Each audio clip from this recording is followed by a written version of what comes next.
Let's head back to the voicemail of Truth and Reason.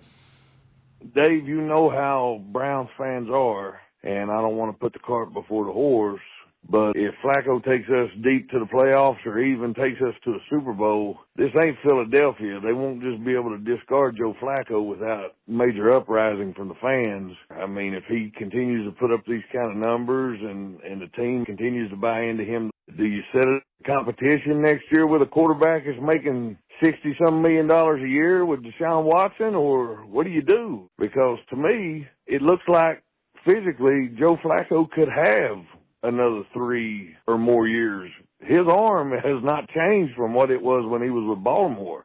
So I'd like to hear y'all's take on that. Take care. God bless.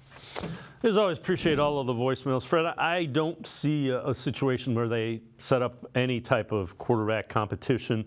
The other thing is Joe Flacco hasn't taken a lot of hits, so that's another factor, how durable he is. But I can't foresee Deshaun Watson, if he's healthy, is the quarterback of this team. Yeah, I mean, it does raise questions thinking what you gave up, $230 million guaranteed, 6 draft picks, 3 first-round picks, and to see a guy just come in off the street and do what he's done. But will he sustain that? You hope he does. If he were to take them to the playoffs or even deep into the playoffs, and as the caller suggested, even win the Super Bowl, I think most people would take that and not worry about the future at the quarterback. But with that said, I just think you want to enjoy this ride. For a while, the Browns were probably one of the most hated teams in the NFL. Now it's like the opposite for a lot of different reasons, and they're the Cinderella story. In the AFC, there's only 2 teams with a better record than the Browns, and I already listed all the injuries and everything they've overcome.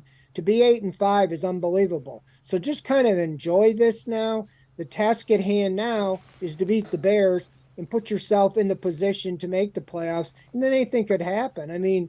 If Flacco can stay healthy and stay on his trajectory, we've seen it before. Teams get hot at the end of the season, get in as a wild card, and then go deep into the playoffs. I don't see anybody in the AFC that is unbeatable. It makes you feel bad from one aspect that you're in this position and you don't have Deshaun Watson, you don't have Nick Chubb, you don't have your 2 tackles and everything that goes with it. But just, it is what it is. Take what you can get, enjoy it, and I would worry about next year when you get there. See how far this goes. If you're going to do anything, I think it will teach the front office is don't go into a season without a viable backup that can step in immediately and win some games for you, if not in the short term, but for the long term. Because like I said, and I pointed to earlier, they'd have won a game or 2 more probably if they would have had a backup quarterback like a Flacco or somebody that's been there, done that, and could step in and not lose the game for you. Yeah, and then they'd be talking about winning the North, getting a home game.